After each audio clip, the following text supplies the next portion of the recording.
Indian blogger নন্দিনীর আরও একটি ভিডিওতে সকলকে স্বাগত। বন্ধুরা, আশা করি সবাই ভালো আছেন, সুস্থ আছেন। ভগবান শ্রীকৃষ্ণের অশেষ কৃপা পেতে কমেন্ট বক্সে অবশ্যই লিখুন জয় শ্রীকৃষ্ণ। আজকের পর্বের বিষয় হলো ইন্দিরা একাদশী 2025 সালে বাংলার 1432 বঙ্গাব্দে কবে অনুষ্ঠিত হতে চলেছে। জেনে নেব ব্রত মাহাত্ম্য। ব্রত কবে, 17 নাকি 18 সেপ্টেম্বর। জেনে নেব সম্পূর্ণ সময়সূচি, পালনের সময়সহ। বাড়িতে কিভাবে এই ইন্দিরা একাদশী পালন করবেন, এই দিন কি খাবেন, কখন খাবেন এবং কি নিষেধ রয়েছে শাস্ত্র অনুসারে, এই সব কিছুই জেনে নেব আজকের ভিডিও থেকে। ভিডিওটির মূল পর্বে যাব তার আগে ইন্ডিয়ান ব্লগার নন্দিনী চ্যানেলটিকে সাবস্ক্রাইব করে পাশে থাকা বেল আইকনটি প্রেস করার অনুরোধ রইল, যাতে সকল ভিডিওর নোটিফিকেশান আপনারা খুব সহজেই পেয়ে যান। চলুন শুরু করা যাক আজকের ভিডিও। ইন্দিরা একাদশী 2025 সালে ভাদ্র মাসের কৃষ্ণপক্ষে পালিত হবে। শাস্ত্রে এই দিনের বিশেষ রীতিনীতি রয়েছে, যা পালন করলে পূর্বপুরুষ মুক্তি পান বলেই মনে করা হয়। হিন্দু ধর্মে একাদশী তিথি অত্যন্ত গুরুত্বপূর্ণ। বছরে 24টি একাদশী পড়ে, তবে শ্রাদ্ধপক্ষ বা পিতৃপক্ষে যে একাদশী পালিত হয় তাকে বলা হয় ইন্দিরা একাদশী। শাস্ত্রমতে এই উপবাস পূর্বপুরুষদের মুক্তি দেয়। এবার জানব ইন্দিরা একাদশী 2025 সালে বাংলার 1432 বঙ্গাব্দে কবে অনুষ্ঠিত হতে চলেছে, 17 নাকি 18 সেপ্টেম্বর। জেনে নেব সম্পূর্ণ সময়সূচি, পালনের সময়সহ। বাড়িতে কিভাবে ইন্দিরা একাদশী পালন করবেন, এই ইন্দিরা একাদশীর দিন কি খাবেন, কখন খাবেন এবং কি নিষেধ রয়েছে শাস্ত্র অনুসারে জেনে নেব। 2025 সালে বাংলার 1432 বঙ্গাব্দে ভাদ্র মাসের ইন্দিরা একাদশীর একাদশী তিথি শুরু হচ্ছে 16 সেপ্টেম্বর 2025 বাংলার 30 ভাদ্র 1432 মঙ্গলবার রাত্রি 2:48 থেকে। একাদশী তিথি সমাপ্ত হবে 17 সেপ্টেম্বর 2025 বাংলার 31 ভাদ্র 1432 বুধবার রাত্রি 1:25। 2025 সালে বাংলার 1432 বঙ্গাব্দে ইন্দিরা একাদশীর ব্রত উপবাস পালিত হবে 17 সেপ্টেম্বর 2025 বাংলার 31 ভাদ্র 1432 বুধবার।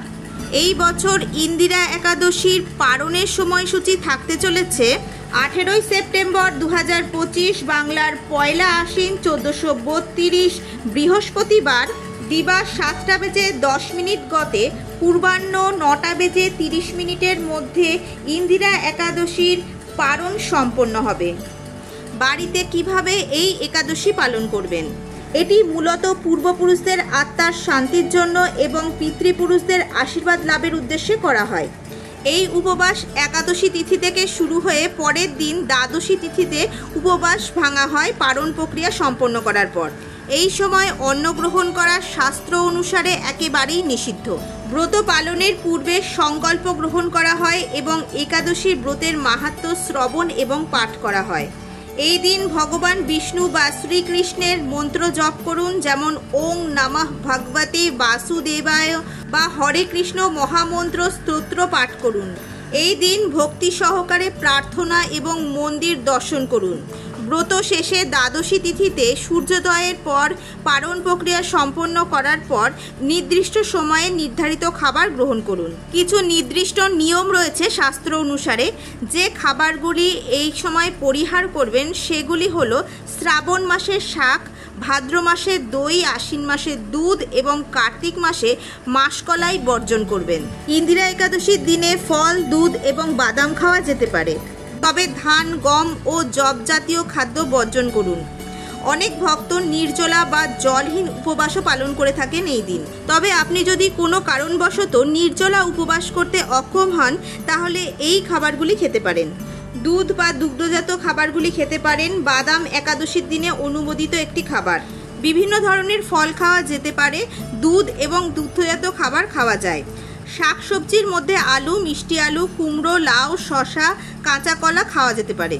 এই দিন শস্য জাতীয় খাবার খাবেন না, যেমন ভাত, মুড়ি, চিড়ে, সুজি, রুটি, বিস্কুট ইত্যাদি। মটরশুঁটি, ফুলকপি, ব্রোকলি, ঢ্যাঁড়স, বেগুন ইত্যাদি খাদ্য সাধারণত বর্জন করা হয়, কারণ এগুলো তামসিক বা রাজসিক হিসেবে গণ্য করা হয়। একাদশী পালনের শাস্ত্র অনুসারে কিছু নির্দেশিকা রয়েছে।